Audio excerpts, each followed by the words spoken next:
Hi అండి. ఈరోజు మీకు ఎంతో రుచికరమైన టేస్టీగా ఉండే లడ్డూలు స్వీట్ చూపిస్తున్నానండి. తయారు చేసే విధానము మీరు సులభంగా ఎలా తయారు చేసుకోవాలో దానికి కావాల్సిన ఇంగ్రీడియంట్స్ అవి మీకు చాలా సులభంగా తయారు చేసుకునేటట్టు నిదానంగా చూపిస్తానండి. మీరు కూడా చూసి ఒకసారి చేసుకోండి ఈ రకంగా. దానికి ముందుగా మనం జీడిపప్పు, బాదం పప్పు, సారపప్పు, గసగసాలు, బంక అంటారు కదండి, గమ్ము బంక, ఎండు కొబ్బరి తురుము, మళ్ళీ పుచ్చకాయ పప్పు, మళ్ళీ మనకి బాదం పప్పులు, గసగసాలు, కొన్ని ఇంగ్రీడియంట్స్, యాలకులు ఒక 10 దాకా తీసుకున్నానండి. బెల్లము 2 గడ్డలు తీసుకున్నానండి పెద్దవి. అలా అన్నీ తీసుకొని స్టవ్ వెలిగించుకొని ఒక మందపాటి కడాయి కానీ ప్యాన్ కానీ పెట్టుకొని దానికి 3 స్పూన్ల నెయ్యి వేసుకొని కరిగినాక బాగా హీట్ అయినాక ముందు ఆ గమ్ముగా అన్నాను కదండి, దాన్ని వేయించుకొని కాస్త ఉబ్బిన తర్వాత అవి పక్కన పెట్టుకోవాలండి. వేగినాక ఉబ్బుతాయి కదా, అవి తీసుకొని పక్కన పెట్టుకోవాలండి. అవి మరీ ఏగకుండా మాడిపోకుండా సిమ్లో పెట్టుకొని వేయించుకోవాలండి. వాటి తర్వాత మనం 1 కప్పు జీడిపప్పు తీసుకున్నాం కదండి, వాటిని కూడా లో ఫ్లేమ్లో పెట్టుకొని నెమ్మదిగా మాడకుండా కలుపుకుంటూ వేయించుకోవాలండి. అవి కూడా వేగినాక లైట్ గోల్డెన్ బ్రౌన్ కలర్ వచ్చేదాకా వేయించుకోవాలి. అవి అలా స్లిమ్లో వేయించుకుంటే మనకి మాడిపోకుండా టేస్ట్ కూడా బాగుంటుందండి. మరీ మాడితే మళ్ళీ లడ్డూలు చేసిన తర్వాత వాసన బాగోదండి. ఇలా లైట్ గోల్డెన్ బ్రౌన్ కలర్లో వచ్చిన తర్వాత తీసుకొని పక్కన పెట్టుకోవాలండి. ఒక పళ్ళెంలో తీసుకొని పక్కన పెట్టుకోవాలి. అలా నెమ్మదిగా తీసుకొని అవి పక్కన పెట్టుకున్నాక మిగతా వాటిని కూడా ఒకదాని తర్వాత ఒకటి వేయించుకోవాలండి. అన్నీ ఒక్కసారి వేస్తే మాడిపోతాయి, కొన్ని వేగుతాయి, కొన్ని మాడిపోతాయి. అందుకని తర్వాత బాదం పప్పులు 1 కప్పు తీసుకొని వేయించుకోవాలండి. ఇవి కూడా లైట్గా పైన క్రిస్పీగా అయ్యేదాకా వేయించుకొని పక్కన పెట్టుకుంటే మనకి లడ్డూకి చేసేటప్పుడు వీటిలో ఉండే ఫ్లేవర్స్ అన్నీ కూడా లడ్డూకి బట్టి మనం తినేటప్పుడు వాటి ఫ్లేవర్స్ని ఎంజాయ్ చేస్తూ ఉంటామండి. ఈ రకంగా వేయించుకున్నాక అవి కూడా విడిగా తీసుకొని పళ్ళెంలో పక్కన పెట్టుకోవాలండి.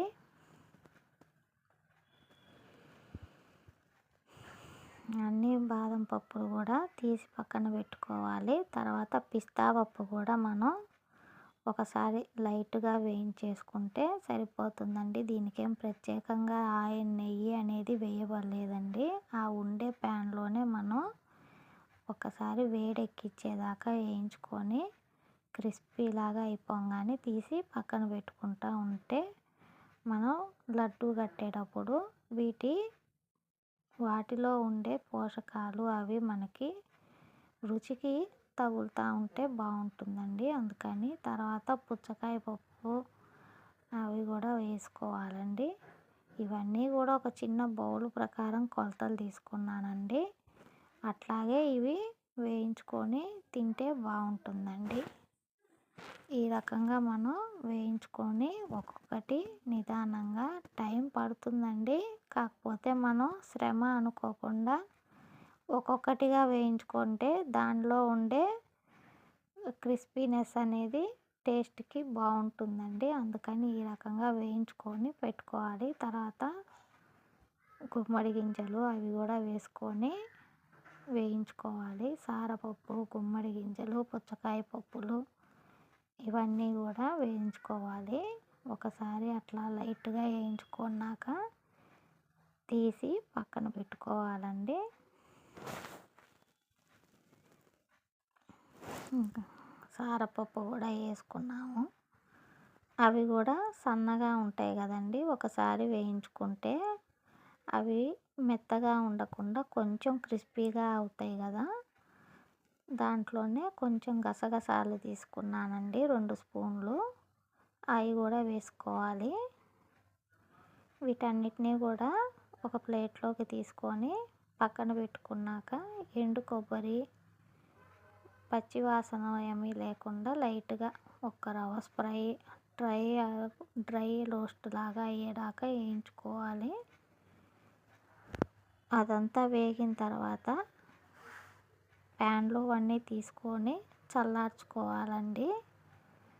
కొంచెంగా వేగితే సరిపోతుందండి, మరీ ఎక్కువ వేపుకోవలేదు. ఇలా అన్నీ వేయించుకున్న వాటిని ఒక బేసిన్లో వేసుకొని బాగా చల్లార్చుకొని కొంచెం కొంచెంగా మిక్సీకి పట్టుకుంటే సరిపోతుందండి.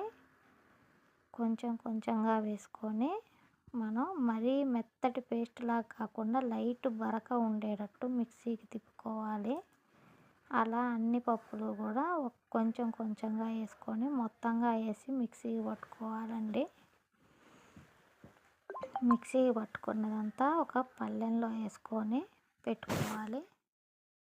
బెల్లాన్ని కూడా మెత్తగా పొడి చేసుకోవాలి. మెత్తగా పొడి చేసుకున్నాక తర్వాత మిక్సీకి పట్టుకుంటే తొందరగా పొడి అయిపోతుందండి, లేకపోతే అక్కడక్కడ ఉండలుగా ఉంటుంది కదా. అందుకని దాన్ని కొంచెం బాగా పొడి చేసుకున్నాక ఒకసారి మిక్సీకి తిప్పితే మనకి సులభంగా పొడి అయిపోతుంది. ఇంకా ఆ పప్పుల్లోనే ఈ బెల్లం పొడి కూడా వేసేసుకొని మనం చిన్నగా మొత్తంగా మన చేతికి సులువుగా ఉండేటట్టు కలుపుకొని వాటిని ఉండల్లాగా చేసుకుంటే డ్రై ఫ్రూట్స్ లడ్డూలు అనేవి తయారైపోతాయండి. మనకి ఏ సైజులో కావాలంటే ఆ సైజులో చిన్న చిన్న ఉండలు కానీ కొంచెం లావు ఉండలైతే కొద్దిగా ఇలాంటివి పిల్లలకి స్నాక్స్గా ఇచ్చినప్పుడు వాళ్ళకి ప్రోటీన్లు అనేవి అందుతాయి ఫ్రెండ్స్. ఆ రకంగా లడ్డూలు అనేవి తయారు చేసుకొని మనం ఎంజాయ్ చేస్తూ తింటే ఎంతో బాగుంటుందండి. ఈ రకంగా ఒకసారి తయారు చేసుకొని ఎలా వచ్చాయో కామెంట్ చేయండి ఫ్రెండ్స్. మీరు కూడా తయారు చేసుకోండి. నేనైతే ఇట్లా తయారు చేసి లడ్డూలు పిల్లలకి స్నాక్స్గా ప్రిపేర్ చేశానండి. ఈవినింగ్ టైం తినడానికి బాగుంటుంది కదా.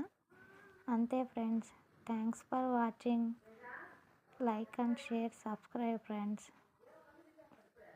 ఈ రకంగా మీరు కూడా తయారు చేసుకుంటారని ఆశిస్తున్నానండి. నా వీడియో కనుక నచ్చితే లైక్ చేయండి, షేర్ చేయండి, కామెంట్ చేయండి.